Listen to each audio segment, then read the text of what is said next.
Thank you. So, good morning once again to all of you. This is our consecutive fifth lecture over hydrology and water resources engineering. We are discussing about the part of hydrology. In the last week, we have covered the part of the some of the part related to the hydrology itself, which includes the estimation of missing data and various methods. Those were there; those are existing rather regarding finding the missing data. Those were discussed in detail. Out of that, the first method was arithmetic mean method, or it is also called as arithmetic average method. The specialty of this method is that it is an so simple method or simplest form of the methods those are existing for finding the average precipitation over the basin or the catchment area, we can say. But the limitation is that it is used only when the percentage variation in the measured precipitation by the rain gauge stations is less than 10% that of the rain gauge station which is non-operating. This is the limitation, one of the limitation we can say. We have seen that the conditions under which we can go for, that is if the data of 3 index stations are available, then and only then we can prefer this method. It means that to adapt this method, we should have the data of surrounding 3 stations that to be known to us. Then those 3 stations must be evenly spaced around the station whose missing data we want to calculate, and they must be closely spaced. म्हणजे ज्या rain gauge स्टेशनचा data आपल्याला calculate करायचा आहे, जो missing आहे, जो record झालेला नाहीये, तो डेटा कॅल्क्युलेट करण्यासाठी कमीत कमी 3 स्टेशनचा आपल्याकडे डेटा असायला पाहिजे आहे सराउंडिंग स्टेशनचा. त्या 3 रेफरन्स स्टेशन्सना आपण इंडेक्स स्टेशन असं म्हणतो. And the next condition is that whatever the index stations are there, they must be closely and evenly spaced to that station. Okay. Then the formulae or equation which is used for finding the missing data by arithmetic mean method is a summation pi upon I, where limit for I is from 1 to n.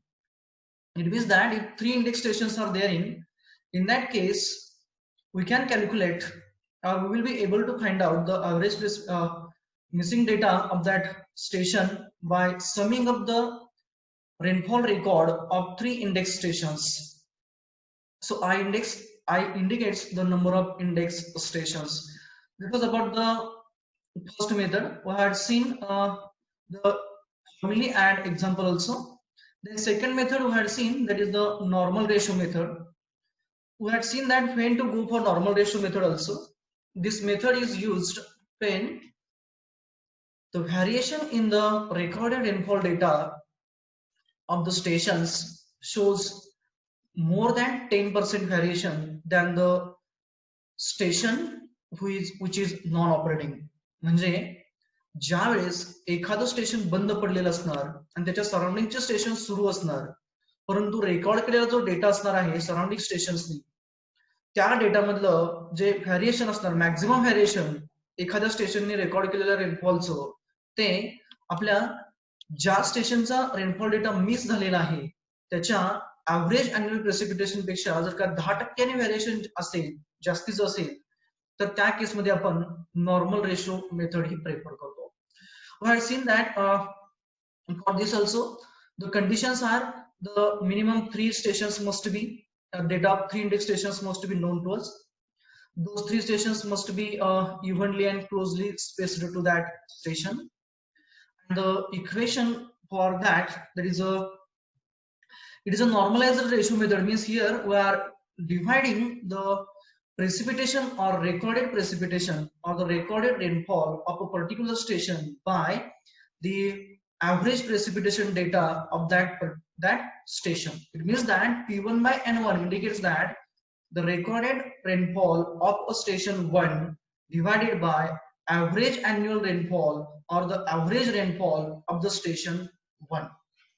It means that for a station, it is say as S, if it is non-operating, we want to calculate the missing data of the station S, and if we are knowing the average annual precipitation of that station S, in that case PS by NS means the missing data or precipitation data of that station divided by average annual precipitation of that station of the previous records equals to 1 by I. I indicates here once again number of index stations. Here 3 we have considered. It means that 1 by 3 into precipitation of station 1, that is measured precipitation by station 1 during which the station S is non-operating. म्हणजे इथं P1, P2, P3 काय आहेत तर P1, P2, P3 ह्या रेनफॉलच्या value आहेत कधीच्या ज्या वेळेस station S हे non operating आहे आणि हे तिघं ऑपरेटिंग कंडिशन मध्ये होते त्यावेळेस आहे. सो P1 by N1 that is a precipitation of station 1 by average annual precipitation of station 2, similarly for P2 and P3, and likewise we used to get the estimation of missing data by the normal ratio method. When to prepare this? It is prepared when the variation of the measured precipitation either 1, 2 or 3 is more than 10% than that of the normal precipitation or average precipitation of the station S. Then we had seen its examples also. That part I am not going to discuss furthermore over here. After that, after this normalized ratio method, we have started for presentation of rainfall data. Means after recording the data, after getting the record of the data, how to present it. For that, we have seen the mass rainfall curve. That is the first method, in which the cumulative rainfall measured at a particular site or a station is represented against the time. Okay, that is either for a single storm or for a number of storms in a particular time period. This is about an mass rainfall curve. The second we had seen, that is a hydrograph. Hydrograph is nothing but the bar chart which shows the rainfall intensity versus the time. So in the previous method, that is a mass curve of a rainfall, that slope of that curve gives us an intensity, because we'll see that how is it comes to be. Here we can see the slope will be nothing but the y upon x or delta y upon delta x. Here y-axis is a p, so delta p upon x-axis is the time, so delta t. So delta p is in a centimeters, that is a rainfall we can say, and delta t is in seconds, in centimeters per second. So here is it is hours, so centimeters per hour, that is nothing but the intensity. So when we will plot the intensity versus the time, then in that case we is to get the hydrograph, and hydrograph is a bar chart which indicates the rainfall intensity for a particular time periods. For example, for 0 to 8 hours, the intensity is a 0.3 centimeters per hour, whereas for 16 to 24 hours, the intensity of the rainfall is a 0.4 centimeters per hour, and so on. This part we have discussed in a previous session. Now we are going to move further for the next part, which is most important one. That is the mean precipitation over an area. That is how to find out the mean or the average precipitation over an area. It is most essential, because if you want to know about the further prediction parts, in that case the predictions are mostly based on the average precipitation which has been occurred in a week, in a month, in a season, or in a year we can say. So to know about that, we must know that in a particular area or particular region or particular catchment area or in a continent we can say, for example India, how much precipitation or how much rainfall has been occurred on an average during a monsoon season, or during a month of June or a July or August or September, or during a water year, say 2020 or 2019, because 2020 is right now going on, so 2019 we will consider. So water year starts from the start of the June and it ends at the 31st May. So in between that duration, how much amount of the precipitation has been occurred throughout the India or throughout the region or throughout the catchment area that we want to calculate. Now, the different methods are there in to calculate that. Out of that, the first method is the arithmetic mean method. What does it means about? The arithmetic mean method again talks about if in an area or in a region we have installed say n number of rain gauge stations and they have recorded the rainfall values. Say I1 to IN means I1 will be the rainfall value recorded by station 1, whereas IN will be the rainfall value recorded by station N, we can say. So in that case, the arithmetic mean method talks about you will add the rainfall recorded by all the N stations, that is I1 plus I2 plus up to IN, and if you divide it by the number of stations, that is N, then we will get the arithmetic mean method. We will get the mean precipitation over the area by the arithmetic mean method. We are going to see into the details of that. The second method is the Thiessen polygon method. In the Thiessen polygon method, it is assumed that, or it is considered that, firstly we have to allocate the area out of that total catchment area to each and every stations by considering nearby locality. Means by considering nearby regions and whole area, we have to give or we have to divide that area into the number of parts, as the parts indicates, so one part indicate the one station. Likewise, means we have to allocate the area for the all the stations, and after that we have to find out the mean precipitation, that is by a formula summation AI pi by summation A, that is area we can say. Next method is the isohedral method, and next to that it is the inverse distance varying method. Another methods are also there in, but here we are going to concentrate mainly on the first three methods. It is arithmetic mean method, Thiessen polygon method, and isohedral method. So we'll discuss now one by one. The first one, that is a arithmetic mean method. Arithmetic mean method or the arithmetic average method we can say. For this method or in this method, the mean precipitation or the average precipitation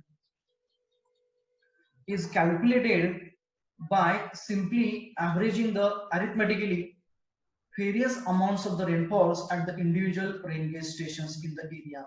It means, as I have explained in the previous slide, that is if n number of stations are there in a region or in a catchment area, then just by summing the amount of rainfalls recorded by all those n stations and dividing by that sum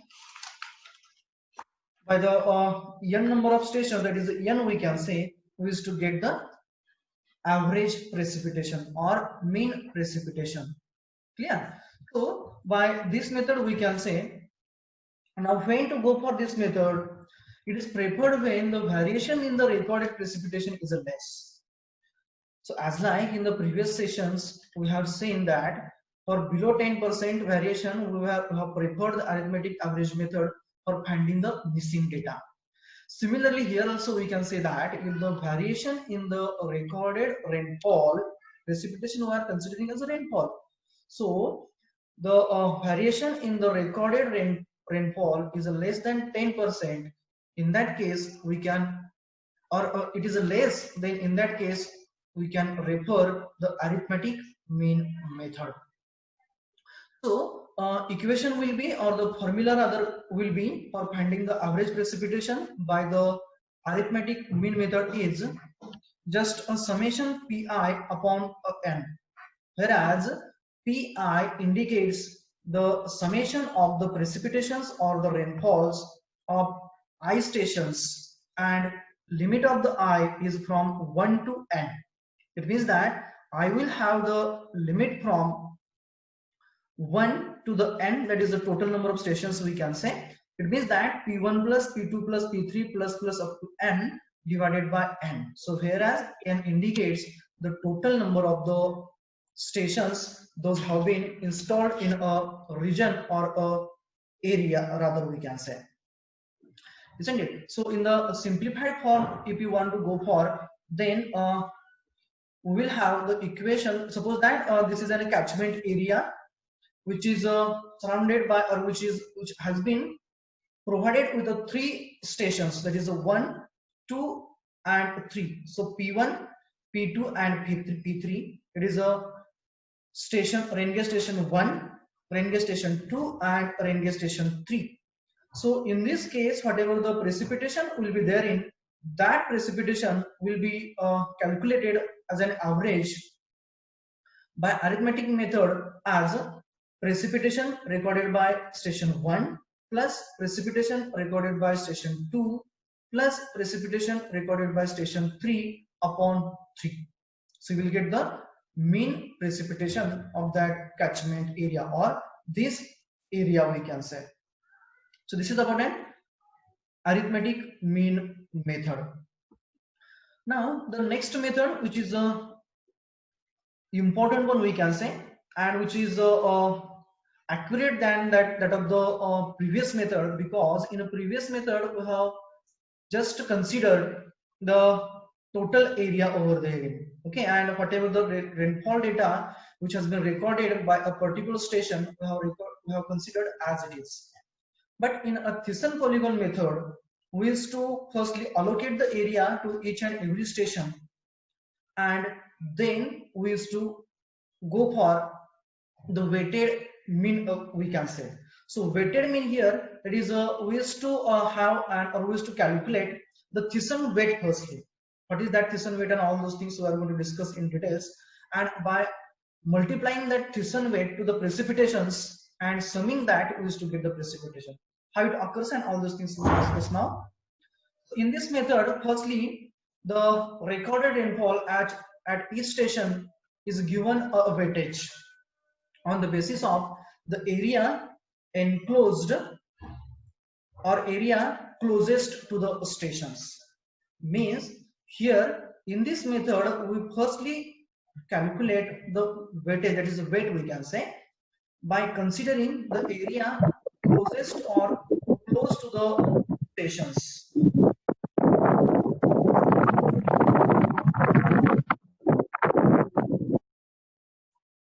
Now how that it is to be do, it has to be carried out, we'll see now. So in this method, firstly we have to join the stations. The procedure will go for. In this method, firstly we have to join all the stations by a straight lines. So whatever the area will be there in, firstly we have to draw that area on a map with a suitable scale, and we have to mark the positions of the various rain gauge stations on that area, and we have to join those stations, say A, B, C, D. I'm going to explain with the example also, with a sketch also. We have to firstly join the stations by straight lines, means A to B, B to C, C to D, likewise. After joining all those stations to each other by a straight line, we have to draw bisects to each and every that straight line. It means that after joining the stations by a straight line, we have to draw the perpendicular bisectors to each line forming a triangles. Means what?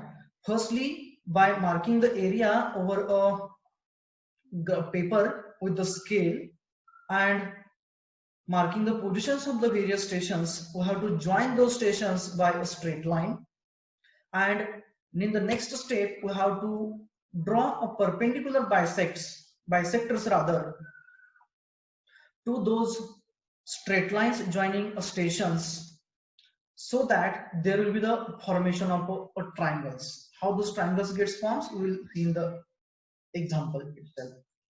Then after that, or after drawing the perpendiculars as a bisectors, there will be the formations of the polygons around each station, or every stations we can say.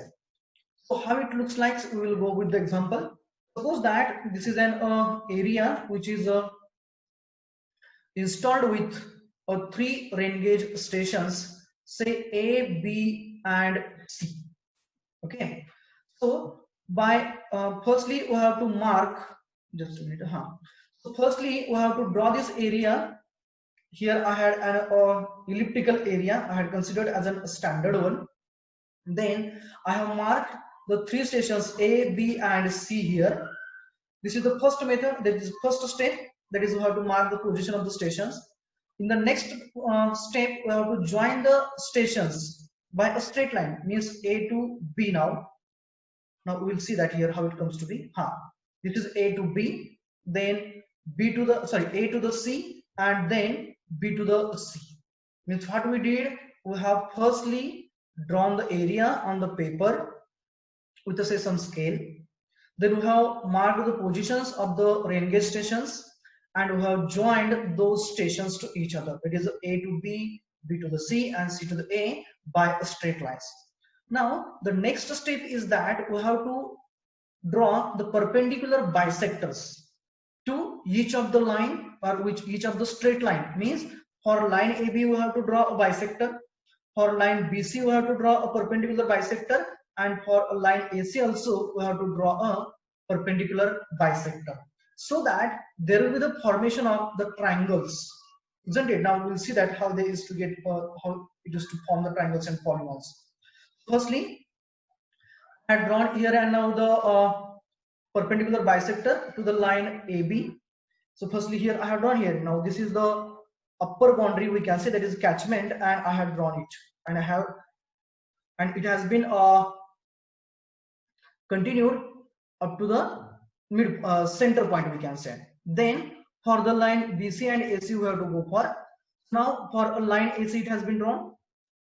It has joined to the previous line, which is the bisector of the AB, and third line will be now to the BC, which is going to connect the boundary of the catchment area and the intersection of those two lines. That is a line bisecting AB and line bisecting the AC. This is the line here. So now here we can see now there is a firstly there is a formation of the triangles. That is a triangle ABC has been formed by joining the straight line. Now by drawing the bisectors, perpendicular bisectors, it has been formed the polygons around the stations. So for station A, this is nothing but the polygon, we can see here. Just a minute. So for a station A, this is the polygon.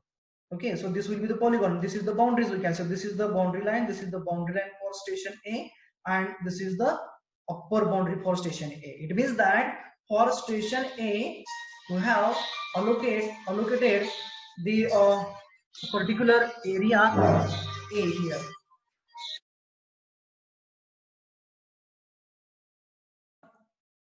So here for station A, we had allocated this area, that to be technically or by using a graphics, we can say, graphical approach, we can say.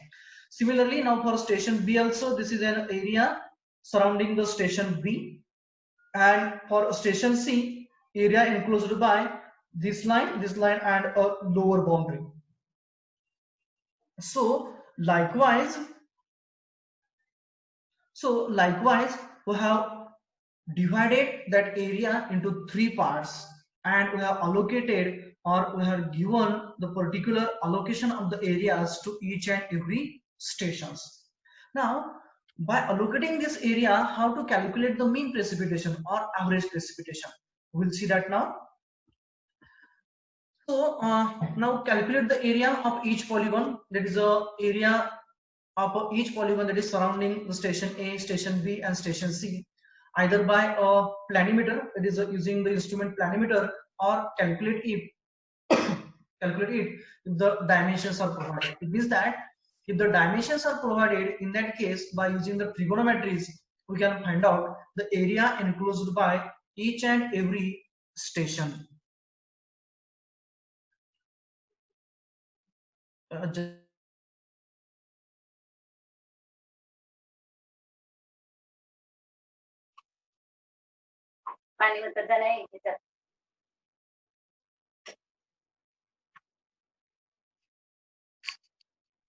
Just minute, सर्वांना ऐकू येते का?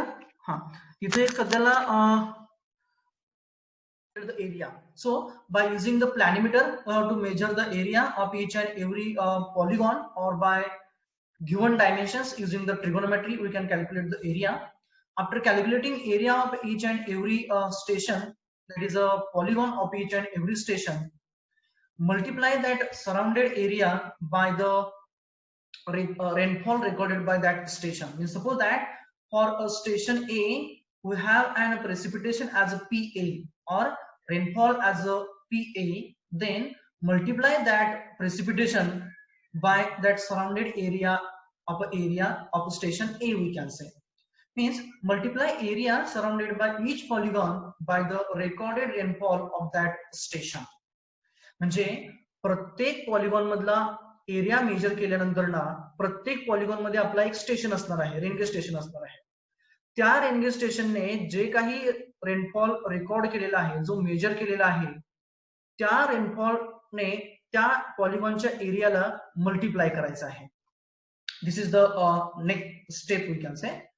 After that, the average rainfall is calculated by using the formula as P average is equals to summation AI PI upon AI, whereas limit for I is from 1 to n. म्हणजे I चं जे limit असणार आहे ते 1 to n असणार आहे.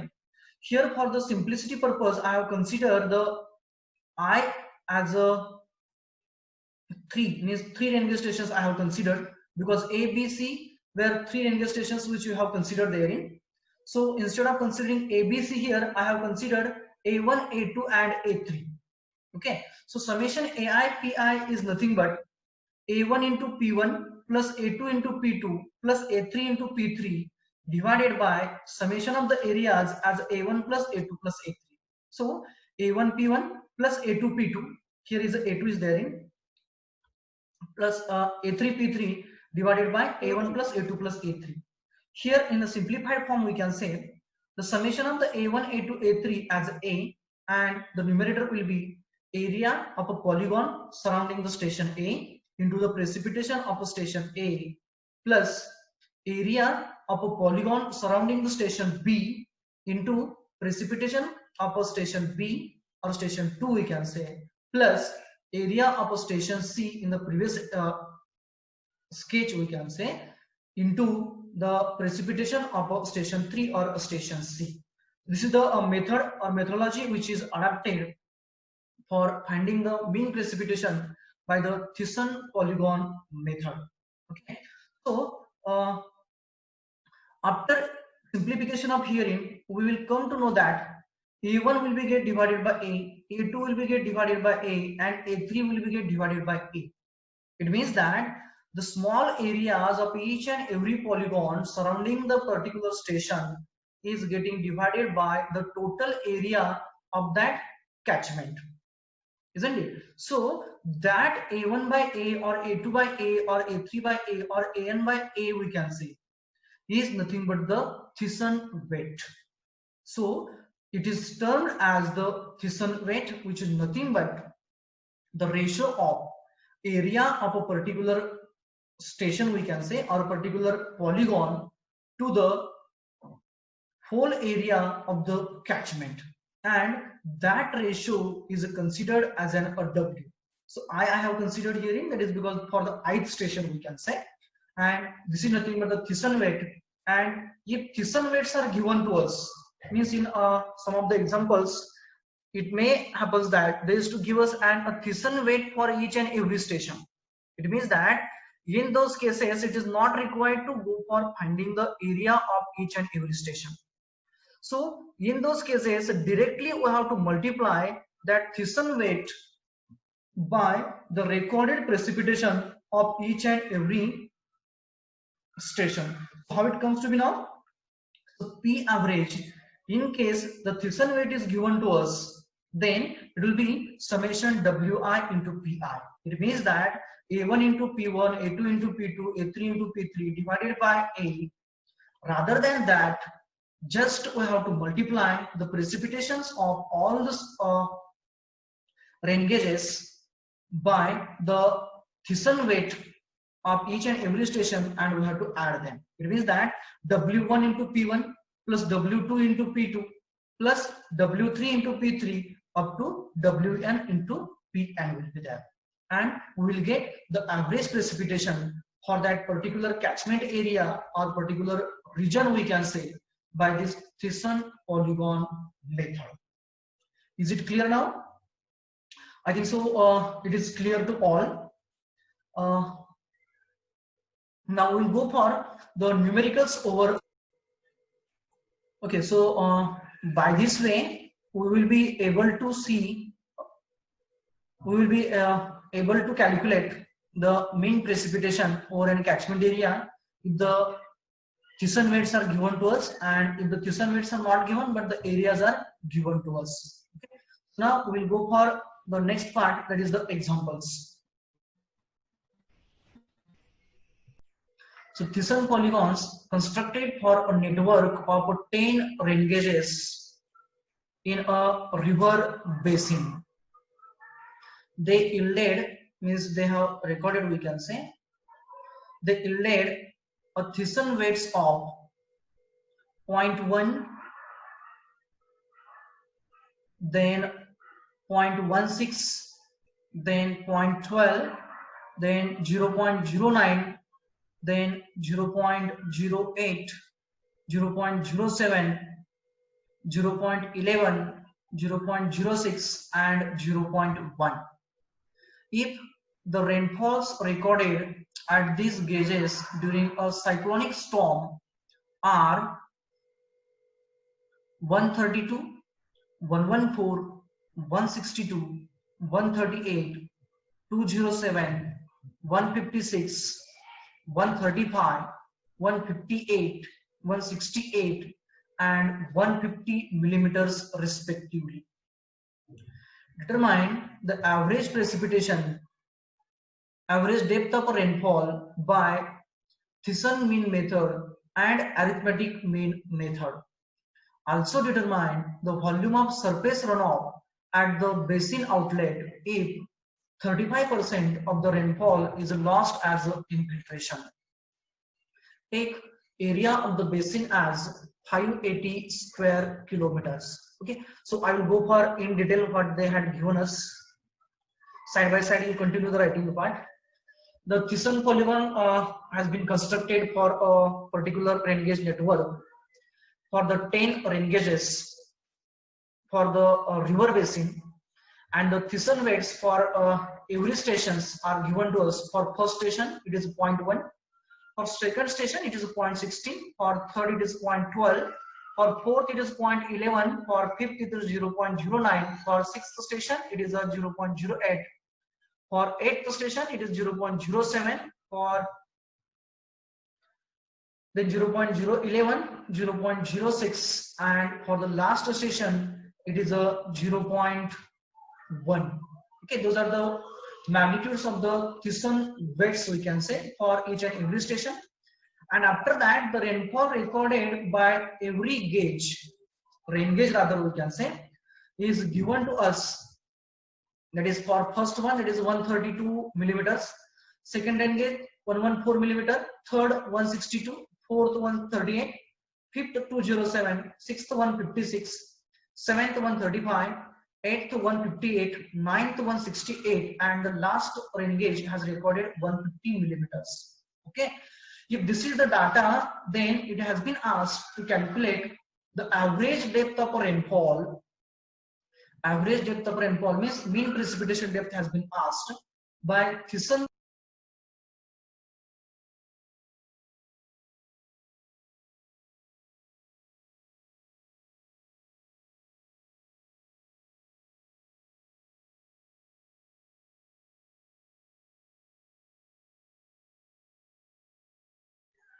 It has been asked to calculate the surface runoff at the basin outlet if 35% of the rainfall is lost as infiltration and the catchment area is given as 580 square kilometer. So I will brief firstly.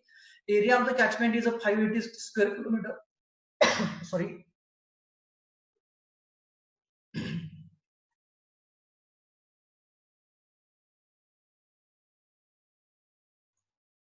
And due to the 10 rain gauges, whatever the rainfall has been recorded, out of that total recorded rainfall, 35% of the rainfall has been found as an loss as a infiltration, म्हणजे त्या catchment एरियामधून जे काही सर्व पाणी आउटलेटला आलेलं आहे as a run of म्हणून, त्याच्यापैकी 35% पाणी जे आहे ते लॉस झालेलं आहे. कशापैकी?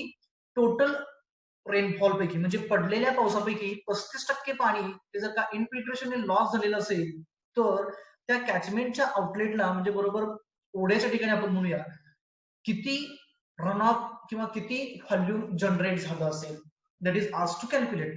So we will go stepwise now. I hope so you have started for the solving also. So we are knowing that here by Thiessen polygon method, the average precipitation will be calculated as a summation pi into wi into pi. Wi is the Thiessen weight into the precipitations of each and every station we can consider over here.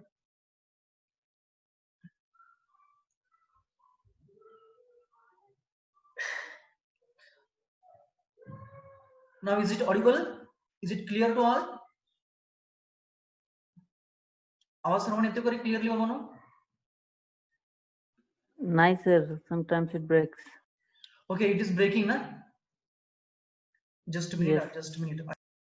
Area, basin area. So this is after by putting all the values of the precipitations of each and every station. We'll get net sum as 1520 by 10. It means that we'll get the average precipitation as 152. Now we'll go for the next method, that is the Thiessen mean method or Thiessen polygon method we can say. So now by Thiessen polygon method, P average is given as P average is equals to summation Wi Pi, where W indicates the Thiessen weight and P indicates the precipitation of each and every station.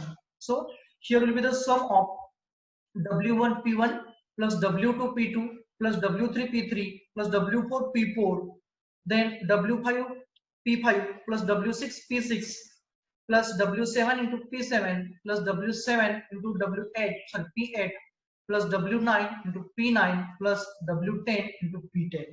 So I have quoted the values here in W1. This is a Thiessen weight for the first one, it is a 0.1 into the precipitation of the first station is a 132. So this is as a 132 plus W2 as a 0.16 into the precipitation of the second station as a 114. Likewise, here I have quoted all the values here. Okay, so by doing the multiplication over here, we will get the average precipitation as 149.08 millimeters. I hope so you have also got the same answer, that is 149.08 millimeters. So for the runoff volume, we are knowing that the volume of runoff is nothing but the area into runoff depth. So whatever the area of that catchment area will be there in, if you multiply that catchment area by the runoff depth, that is average precipitation depth we can say, we will get the volume, total volume we can say. So for the runoff depth now, average precipitation आपल्याला माहिती होतं, त्याच्यापैकी काय करायचं आपल्याला runoff depth काढायची होती. So depth how we will get? So total rainfall minus losses, you will get the runoff depth. So runoff depth we will get by subtracting the losses from the average precipitation over the catchment area. Calculations, we have the rainfall as a 149.08. that is by Thiessen polygon method. Thiessen polygon method ने आपल्याला मिळालेला rainfall जो होता average precipitation तो 149.08 होता. Minus losses we have to go for. Loss आपल्याला किती दिलेला आहे? Loss has been given as a 35% as a infiltration. मग तो कशामधून आहे? That is out of total rainfall. It means that 35% of that 149.08. It means that 35 upon 100 means 0.35 into 149.08. So you will get the runoff depth as a 96.9 millimeters we can say. So now we got the runoff depth here. So just to put up the value of the runoff depth here in the formulae, that is for runoff volume. So you will get area into that depth as runoff volume.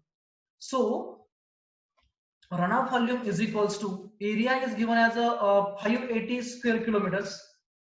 So 580 is this is a 580. I have to check it now. Yeah, it is a 580. So 580 into 96.9 kilometers square. So kilometer square stands for area. Here by mistake I had a 500. Here only one zero is there. 580 into 96.9. So 96.9 is nothing but the unit has a millimeters, whereas the 580 is having the unit as a square kilometers. Means kilometer square millimeter. Now we have to convert that unit into a single form. So we'll converting that to the meters. Kilometer square to the meter and millimeters to the meter. So millimeters to the meter, it gives an 10 to -3, whereas square kilometers to the meter square, it is a 10 to 6. It means that ultimately you will get the product as 562020 into 10 to 6 into 10 to -3 meter cube, or by simplifying these two terms, 10 to 6 and 10 to -3, we can say we will get the magnitude as 562.20 into 10 raised to 6. This 10 raised to -3 is there. We have converted that digit, so we got 526.20 into 10 raised to 6. Now we are knowing that 10 raised to 6 means it is a millions. So we got the volume as 562.20 million meter cube. This is the net runoff volume generated at the outlet of the catchment, we can say. From here,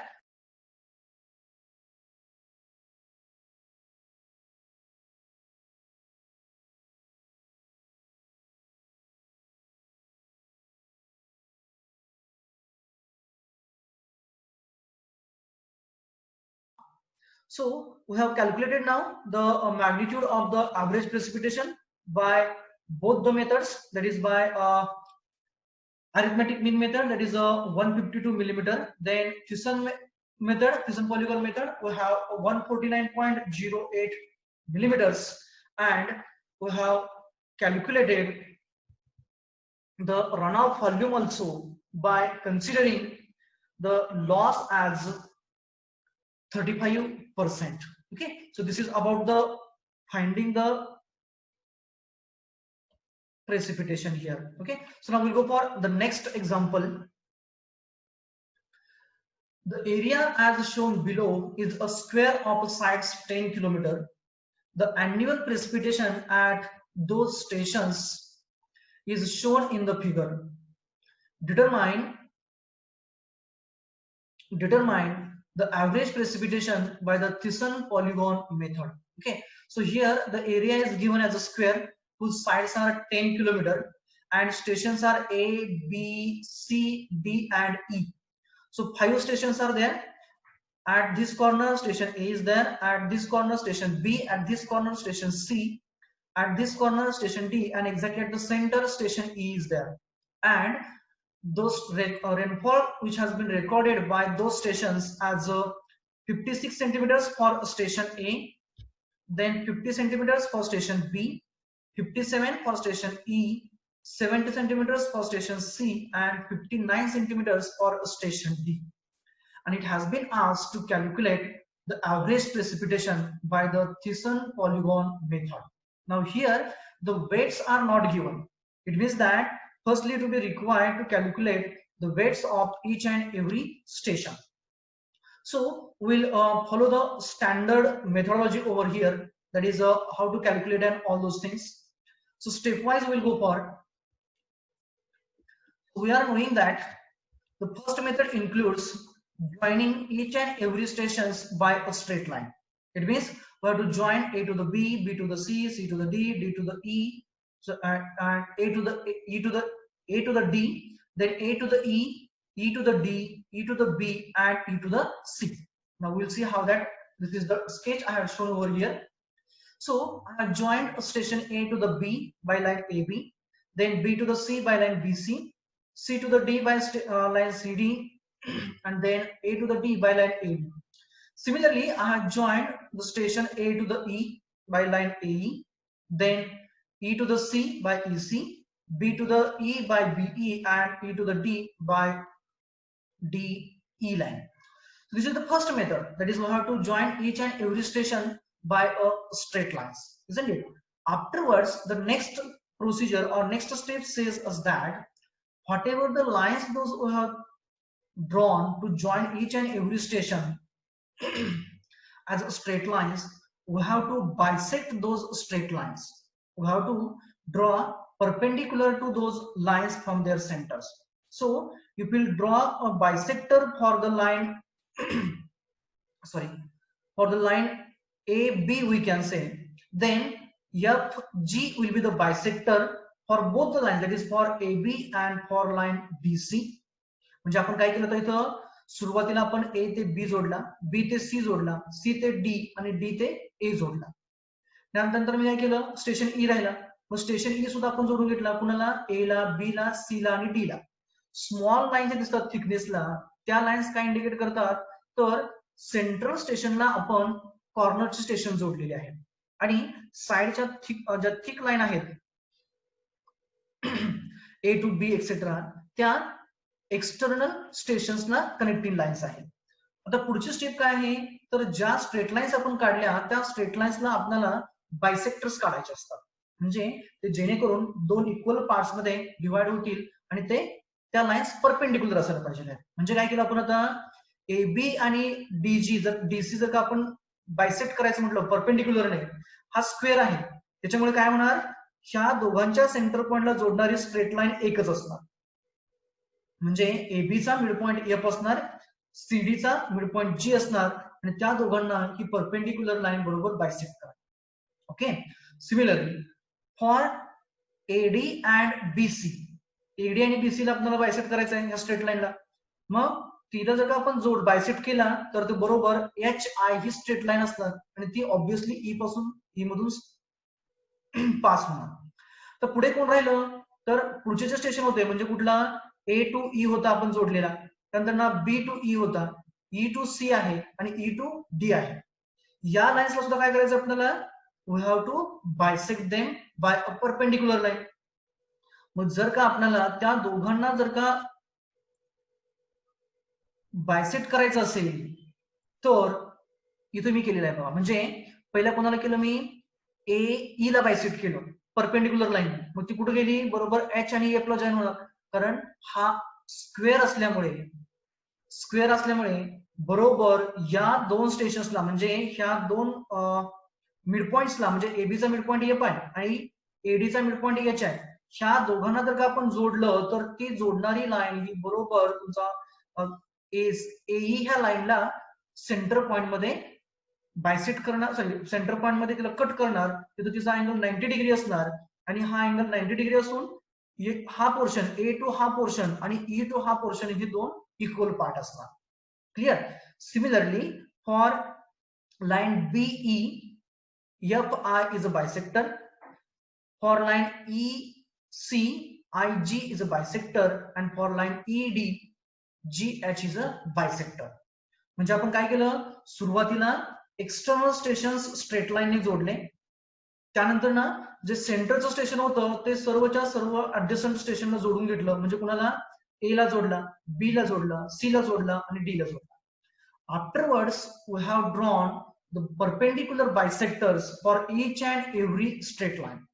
So perpendicular bisector FG is for AB and CD.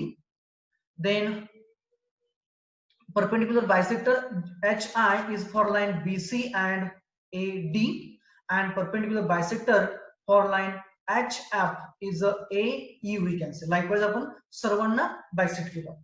आता हे सर्वांना bisect केल्यानंतर ना प्रत्येक स्टेशनचा area आपल्याला त्याचा allocate करता येतो.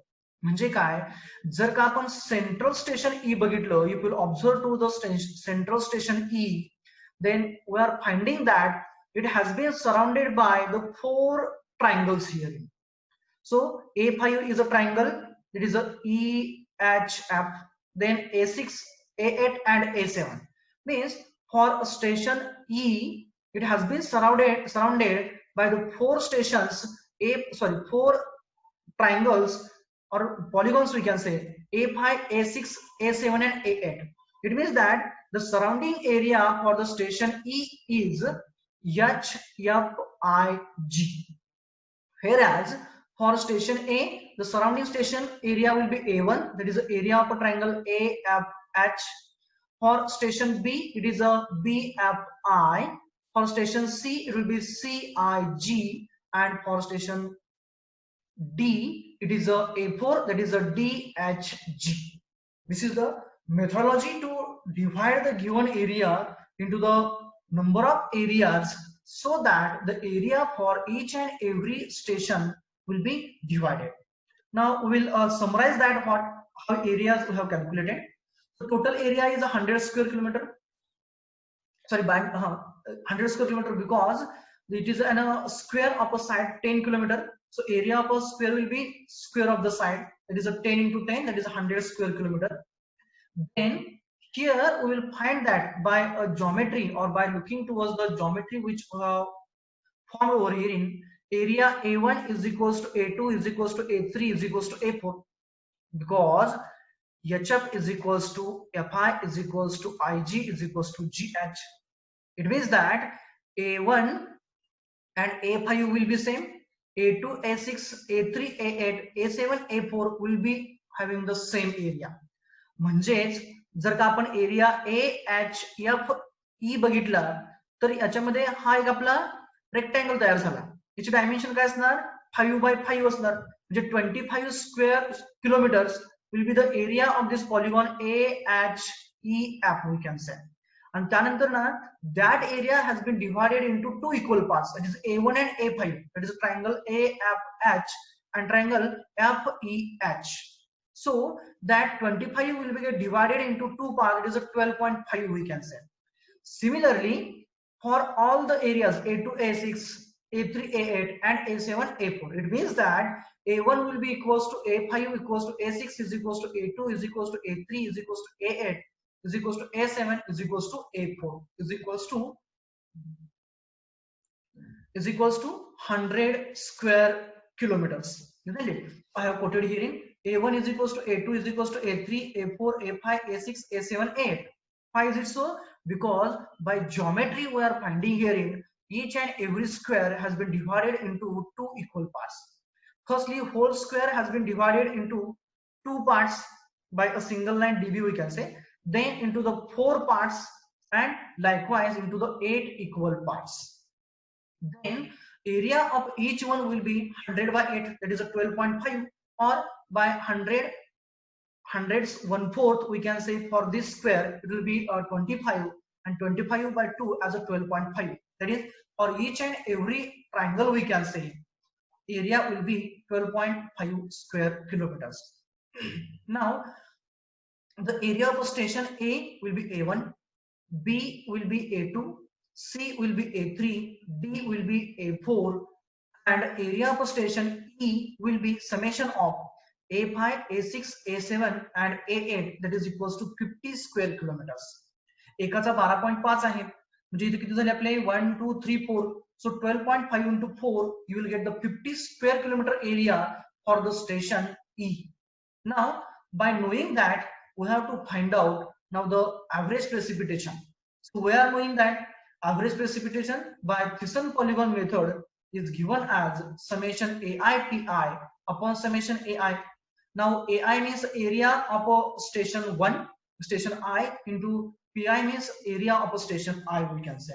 Here limit for I is from 1 to N, here 1 to 5 because 5 stations are there in A, B, C, D and E. So areas will be from A1 to A5 and precipitation will be from P1 to P5. It means that summation will be A1 into P1 plus A2 into P2 plus A3 into P3 plus A4 into P4 plus A5 into P5 divided by total area as A1 plus A2 plus A3 plus A4 plus A5.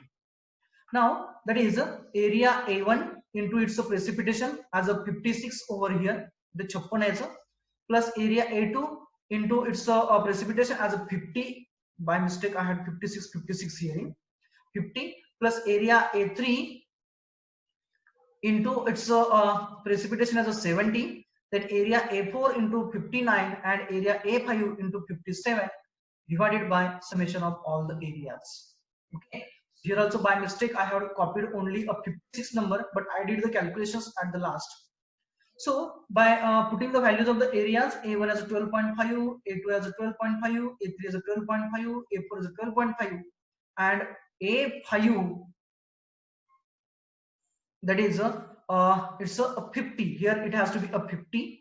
So you will get the net volume as a 56.25 centimeters. That is, by calculating all those things, you will get at the last the magnitude as a 56.25 centimeters. So this is for the first example, we can say. I will go for once again for this, so that further examples you will don't have any sort.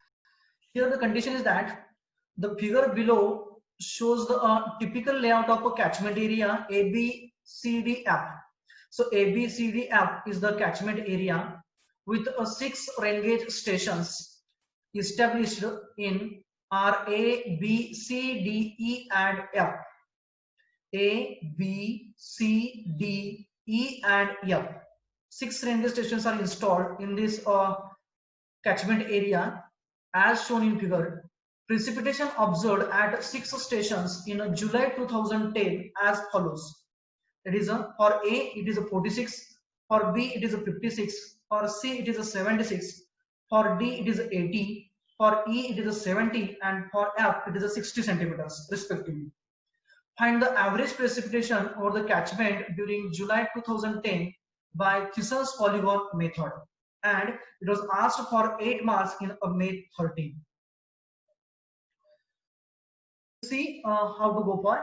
So firstly we'll be required to form the Thiessen polygons. So we'll see that how they will be formed and all those things. Give me just a minute. So सुरुवातीला आपल्याला करायचं आहे. Firstly we have to form the Thiessen polygons. Now how they will be formed? We have to join the firstly the stations to each other by a straight lines. Means A to the B, C to then B to the C, C to the D, D to the A. Then we have to join the station F also to the nearby stations. What are the nearby stations to F? It is the station A and the station D. Means we have to join. So firstly we have to join the stations A to the B, B to the C, C to the D, D to the A, and then station F to the nearby stations, that is the station A and D. We have joined that also by dotted lines. Then we have to join station E to the nearby stations. So to the E, nearby stations are A, B, C and D. So we have joined them by a dotted lines. That is a to the E, B to the E, then E to the C and E to the D. Okay, that is the methodology which we have adopted in a previous example. It means that whatever the area is there now, which area? A, B, C, D. This area has been divided into the 8 equal parts once again. So how they are? So here we will see that now. Then we have drawn the perpendicular bisectors also for each and every line joining the stations. The straight lines A to the B, we had a perpendicular bisector here as like a previous example, but here continuation has been not shown over here. So it will be J to the N, then I to the L, then I to the J, J to the L, L to the N, we can say. It means that those lines joining the stations are divided into 2 parts by the perpendicular bisectors, isn't it? This rectangular portion just now we had seen, so I don't want to go for wasting that much time over this rectangular portion. Regarding this triangular portion, which is having the base as a 10 kilometer and its adjacent sides as a 10 kilometers. Okay, so if the adjacent sides will be about 10 kilometers and the base is also 10 kilometers, it means it is an equilateral triangle. So its angles will be 60 degree. So 60 degree and 60 degree will be there.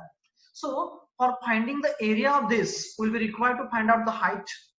So for finding the height, if we'll consider F to the I as a straight line here in time being as a construction, then sine 60 will be equals to Fi upon the hypotenuse as a FD we can say. It means that IF is equals to 10 sine 60 will be there. And this area, whatever the area will be there, this is the area of a triangle. This area will be get divided into 3 equal parts. How into 3 equal parts? Because we have joined station A to the station F by this straight line.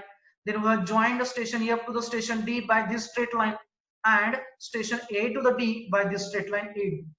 Afterwards, we have drawn the bisectors for line AD, that is HI, for line FA, bisector as a perpendicular bisector as a GH, and for FD, the perpendicular bisector as HO. It means that 3 regions we have formed here. 3 parts we made of a triangle AFD.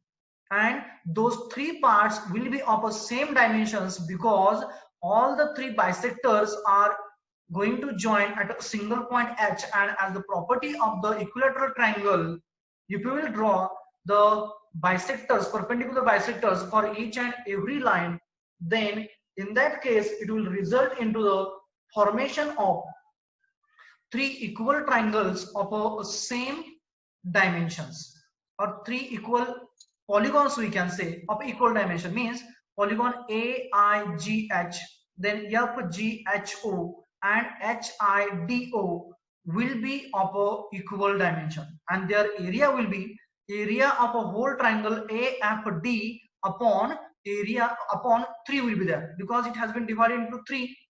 So by this method we will get the area of each and every polygon. Means for this polygon you will get the area of a triangle by 3. Similarly for this and this. And already we are knowing that the this much area, this is for triangle say I and D, then L and C, then BJL and AJI. It's a 12.5 that we have calculated in a previous example itself. And the area of the square we can say JL and I is a 50 square kilometer that we have calculated in a previous slide itself. So regarding the polygonal area, that will be for each and every station here. For Renge station A, the area will be, or surrounding area will be area of a triangle AJI and area of a triangle AIGH. This is the closest area to this station A. Similarly, for station B, the closest area is a BJL. Then for station C, closest area is a CLN, and for D, it is a area DNI. And for station D, it is a area of a triangle DIN and area of a polygon DIHO, because the close area to the station D is from this square also and from this triangle also. And lastly, for the station F, the closest area is a FGHO. Okay, so this is the closest areas. Now we'll calculate one by one how they are and all those things. So we are knowing that the average precipitation over the catchment area by this method as a summation AI/PI upon AI, isn't it? Now area AIJ, here we can say area AIJ is equals to area BJL is equals to area NCL is equals to area NID. Where is that? This is the NID we can say, that is equals to total area ABCD, that is ABCD minus the area of inner rectangle IJNL we can say, or JLNI, that is equals to 100 minus 50, that is 50 by 4, that is a 12.5 square kilometers. It means that already we have calculated. It is for external triangles, these 1, 2, 3 and 4 we have calculated. Then height of the triangle, that is for ADF triangle, from triangle DIF, from the triangle DIF, sine 60 will be equals to FI, this opposite side, upon hypotenuse as a FD. It means that Fi is equals to Fd sine 60. So F to D is a 10 kilometers. So 10 sine 60, it is the value of 8.66 kilometers. Okay. Then area of a triangle ADF, area of triangle ADF is equals to 1 half base into height. That is a 0.5 into base as a AD into height as a Fi. That is 0.5 into base as a 10 into height as a 8.66. So you will get the area as a 43.30 square kilometers. Okay. Then now it has been divided into 3 equal parts. This area is divided into 3 equal parts. That is a FGHO, FGHO, then GHIA, and lastly DIHO. It means that area of FGHO is equals to GHIA is equals to DIHO is equals to total area 43.3 upon 3, that is a 14.43 square kilometers. This is the area of each polygon, we can say. Now we have calculated the area of each and everything. Now we'll go for calculation of the average precipitation. So average precipitation, for area of a rectangle, station A, it will be area AIJ plus area AGHI, closest area, that is equals to 12.5 is the area of AIJ, and for AGHI it's a 14.43, that is a 26.93 square kilometers. Then similarly at a station D, here also for A and D will be the same one, that is a DIHO plus DNI, that is 12.5 plus 14.43, that is 26.93 square kilometers. Then for station F, here it is equals to area of a polygon FOHG, that is 14.43 square kilometers. Area of station B and C will be the same one, because B and C have the triangles, for B BJL and for C CJN, and area of those triangles is a 12.5 square kilometers, and for station E it is a 50 square kilometers. So now putting the formula over here, we will have summation AI PI by AI, that is a station area of A1 into its precipitation. Likewise, it is area of a station A into 46, that is its precipitation, plus area of a station B into its precipitation as a 65, plus area of a station C into its precipitation as a 76, plus area of a station D into its precipitation as 80, plus area of a station E into its precipitation as a 70, plus area of a station F into its precipitation as a 60, divided by summation of all areas. So area of station A is a 29.93, which we have calculated into 46, plus area of a station B, it is 12.5 into 65, plus station C once again 12.5 into its precipitation as a 76, plus area of station D as a 26.93, which we have calculated here, into its precipitation as a 80, plus area of station E as a 50 into its precipitation as a 70, plus the area of station F as a 14.43 into its precipitation as a 60, divided by summation of all the areas. So you will get the sum of the products of areas and precipitation as a 9517, and the sum of areas as 143.3, and you will get the magnitude as 66.41 centimeter. Just is a isohedral method. Now we had seen the average method, that is the arithmetic mean method we had seen. Then Thyssen polygon method we had seen. Now we are proceeding for the third method, that is the isohedral method. Firstly, what does it mean about the isoheight? So isoheight is nothing but the line joining the points of a same or equal precipitation magnitudes, as like a contours. So contour is a line joining the points of same elevation, whereas isoheight is a line which joins the points of same precipitation. This is nothing but the isoheight. Isoheight, the line representing equal rainfall or the same magnitude of the rainfalls. And if those points or those rain stations of the same rainfall are joined to each other by a line, then that is called as a isoheight, isn't it? Now, how that isoheight method will be adapted to the for finding the mean precipitation? We'll go for that now. So in this method, firstly, the whatever the area is there, catchment area is there, in which we have installed the rain gauges and we want to calculate the average precipitation. That area is firstly plotted on a paper with a suitable scale, and after that the positions of all the stations are marked over that paper. That means that graph we can say. And after marking the positions of each and every stations over it, the precipitation values of every stations are marked, and by considering those magnitudes of the precipitated volume of the particular stations, a smooth line is joined or smooth lines are drawn in that particular basin or catchment area, which indicates the magnitude of a same precipitation. And after that, it is assumed that, suppose that in between two isoheights there lies a one station, say yielding a 10 millimeter rainfall.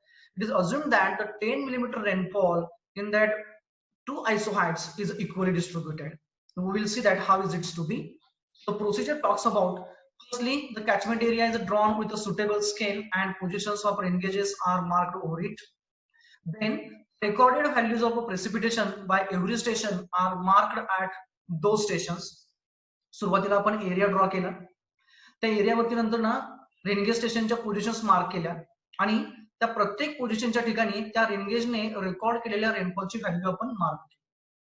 After that, if the neighboring station is outside the boundary, it may happen that one of the station used to be there nearby our region, but that to be outside the boundary. In that case, it is also taken into consideration by the catchment boundary itself. Means outside the boundary, then catchment area, it is also taken into consideration. But the main thing is that behind consideration the boundary itself is a limitation we used to go for. Then after marking all those positions, after marking all those okay, I will check the network firstly. Means firstly we have drawn the area over the paper, then with a suitable scale, after drawing the area on a paper, we have marked the positions of each and every station. Then at those positions we have marked the magnitudes of the precipitations, so those measured by those stations, and by considering or by taking reference of those marked magnitudes, we have to draw the isoheights. Means we have to join or to draw the lines of the same precipitation magnitudes, isn't it? So the area between the two adjacent isoheights is then determined by the planimeter. That is, by using the planimeter, we have to find out the area between two adjacent isoheights, we can say. And after knowing that, the average precipitation is calculated by the formula A1, that is the area between two isoheights, into P1 plus P2 by 2 plus area A2 into P2 plus P3 by 2 plus area A3 into P3 plus P4 by 2, likewise divided by total area A. How it appears to be, we will see that. So that this is a catchment area which we have drawn over with a suitable scale. Firstly, we have taken a suitable scale and we have drawn this catchment area over this paper. After that, we have marked the positions of stations, say A, then B, C, and D. Okay, here E, F is also there. So this is the A, this is the B, this is the C, then D, E, and F here. So E and F are outside, sorry, outside the boundary, but they are close to our catchment area. D is also outside boundary but close to our catchment area. After marking their positions, their rainfall values are also marked there. It is 9.2, 12, 9.1, 4.0, 7.2 and 7.0. पहिल्या step मध्ये काय केलं आपण, area पेपरवरती काढला suitable स्केलने. त्या एरियावरती रेनगेजच्या ज्या positions होत्या त्या पोझिशन्स आपण मार्क केल्या. एरिया मधल्या पोझिशन्स आपण म्हणजे कॅचमेंट मधल्या पोझिशन्स आपण एरियावरती मार्क केल्या. त्या प्रत्येक रेनगेजने रेकॉर्ड केलेल्या रेनफॉलची व्हॅल्यू आपण त्या प्रत्येक रेनगेजच्या साइडला मार्क केली. And after that we have drawn a isohyets. So this is the isohyets here they are shown. This is for 10. इथं 9.2 आहे, इकडे 12 आहे, इकडे 9.8 आहे, इकडे 7.2 आहे, 7 आहे, 4 आहे. म्हणजे जसं आपण स्टेशन F पासून स्टेशन D कडे जाऊ तसं रेनफॉल वाढत गेलेला आहे. So arbitrarily this is for a isoheight for a 10 centimeter rainfall we can say. This isoheight is there for say 8 centimeters rainfall, and this isoheight is there for 6 centimeter rainfall, and this is for 4 centimeter rainfall. म्हणजे आपण काय केलं नंतर ना बरोबर रेनफॉलची magnitude consider करून arbitrarily आपण काय केलं तर आयसोहाइट्स ड्रॉ केल्या. 10 सेंटीमीटरचे असेल, 8 सेंटीमीटरचे आहे, 6 सेंटीमीटरचे, 4 सेंटीमीटर. कशा केल्या draw? By considering the magnitudes of rainfalls recorded by the stations. This is for consideration. The assumption is that whatever the rainfall which is there in, suppose that in between 8 and 10, the rainfall recorded by stations is a C as a 9.2 and E as a 9.1. It has been assumed that rainfall has been occurred evenly over this catchment area, or evenly in between those two isoheights, or evenly between the catchment area enclosed in between those two adjacent isoheights. म्हणजे 10 सेंटीमीटरचे आयसोहाइट आणि 8 सेंटीमीटरचे आयसोहाइट ह्या दोघांमधला जो area आहे त्या एरियावरती सी आणि ई ने जे record केलेलं rainfall आहे त्याचं जे डिस्ट्रीब्युशन आहे ते इव्हनली आहे असं वजून केलं जातं. Similarly for about 10 whatever the area is there, हा 10च्या पुढचा आहे, हा एरिया कोणाचा आहे स्टेशन डीचा आहे. ह्या पूर्णपणे स्टेशनच्या एरियावरती जो काही 12 सेंटीमीटरचा रेनफॉल आहे तो इव्हनली पडलेला आहे किंवा झालेला आहे असं अजून केलं. This is the assumption we can say. And at the last, the average precipitation how is to calculate, that is area A1. Suppose that this is an area A1 we will consider. A1 into P1 plus P2 by 2 means P1 P2 कोण झालं तर हे precipitation झाले इथले त्या दोघांचं average. Similarly for A2 into P2 by P3, P1 P2 म्हणजे काय असणार तर आयसोहाइट्स असणार. म्हणजे समजा ही 6 आहे ही 8 आहे, 6 plus 8 by 2 for A1 झाला. हा A2 असेल तर काय होणार 8 plus 10 by 2, आणि हा पुढचा का A3 असेल तर याला पुढच्या बाजूचे आयसोहाइट नाहीये. सो काय असणार directly this area into its isohyet as a 12. Okay sorry 10 we can say 10. So likewise we to proceed. म्हणजे इथं जे एरियल डिस्ट्रीब्युशन जे आहे ते आपण थोड्याफार प्रमाणामध्ये किंवा इथं आपण ते कन्सिडर करतो. So that's why this method is considered as and a most precise method for finding the average rainfall data we can say. Okay, so today we will go for the numericals in the next lecture.